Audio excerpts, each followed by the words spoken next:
Hello, I'm Edith Bowman. Now, even before an award has been handed out, there is plenty to discuss.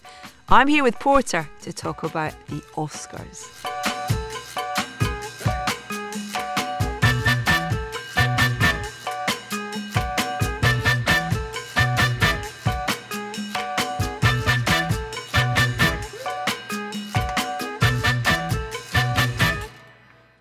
One category to really keep your eye on at the Oscars is Best Supporting Actress. You shouldn't underestimate the power and brilliance of these performances. I didn't stay home making apple brown Bettys. No, I made you a champion. Allison Janney. Who doesn't love Allison Janney? So there's an interesting story about this role for her in I, Tonya, which was written specifically for her, with her in mind, by the writer Stephen Rogers. He's actually written loads of roles for Allison over the years that have gone to other actresses for whatever reason. Finally, the role he's written for her, look what happens. I'm so sorry, but there's no smoking on the ice. Oh, well, I'll smoke it quietly then. Award after award after award, more nominations, more nominations. This is a great role, absolutely brilliant role for her. Leslie Manville, long time coming for me. Don't pick a fight with me, you certainly won't come out alive. I'll go right through you and it'll be you who ends up on the floor, understood? She is properly an institution when it comes to British film, and I'm so thrilled for her to be nominated for an Oscar for her role in Phantom Thread. I think she's phenomenal. In Mudbound, Mary J. Blige, who I love. Two interesting points about this. Mudbound was a Netflix film. Netflix film streaming services don't normally get Oscar nominations. This is good. We'll talk about this in a minute. More importantly and brilliantly, she went from 0 nominations to 2 nominations for supporting actress and also original song for Mystic River. You just come back. Well. You come all the way back. Yeah? Laurie Metcalf, who I really remember growing up as being Roseanne's sister. In Lady Bird, she plays Saoirse Ronan's mother, and the relationship that they have within this film is tempestuous, to say the least. And again, one of those situations where, without the other playing against them, it wouldn't have that power. You know, with your work ethic, just go to City College and then to jail, and then back to City College, and then maybe you'd learn to pull yourself up and not expect everybody to do everything. Great to see her recognised for this as well. And Octavia Spencer. 3 times Oscar nominated, 1 win so far. Will she pick up another Oscar for her role in the beautiful The Shape of Water? For me, this is the toughest category. That's good. Looking like you don't know anything. I hate talking about age, older actresses. It's just Earth years.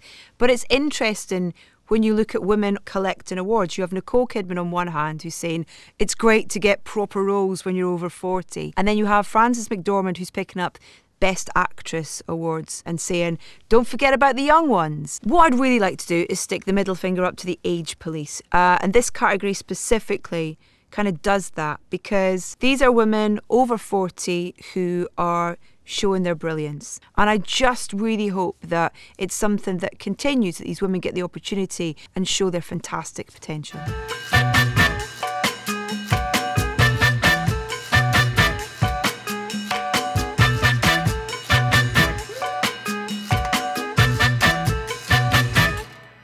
Of all the nominations at the Oscars, these are some of the ones that I'm really excited about. For me, not least, Greta Gerwig, who wrote and directed the fabulous Lady Bird. Greta Gerwig is only the 5th female to be nominated for an Oscar as a director. That is insane. 5 women in the entire Oscar history. I really hope she's the big surprise of the night. Stars Timothée Chalamet as well, and what a year he's having. Call Me By Your Name up there as well. Transcribe music, swim at the river, go out at night.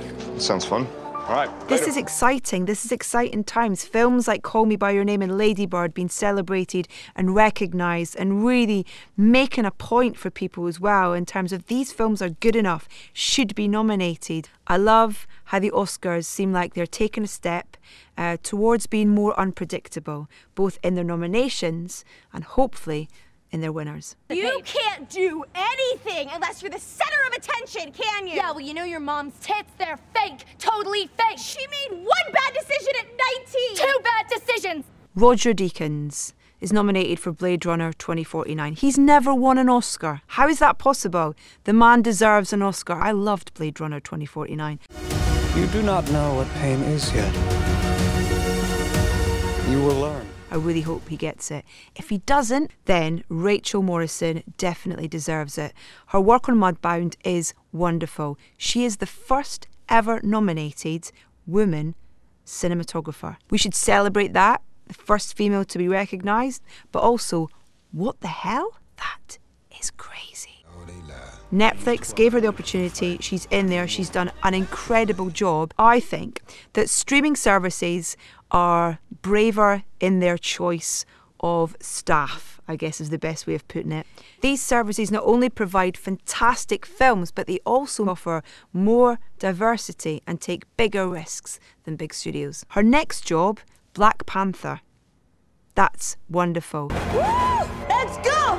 If there was any film that deserved to be recognised in the main categories at the Oscars, it was Wonder Woman. I don't know what else they needed to do to get any kind of recognition by any awards ceremony. There's some kind of snobbery attached to action films, to superhero films. Yes, they're blockbusters, and yes, they attract a huge audience and they make a lot of money. Why should that be a negative thing? Step back. Or maybe not. There are some things to be really positive about with this year's Oscar nominations, but the most important thing is you guys go and see the films. So go and see Get Out or Lady Bird, Call Me By Your Name, Blade Runner. Tell you what, you decide.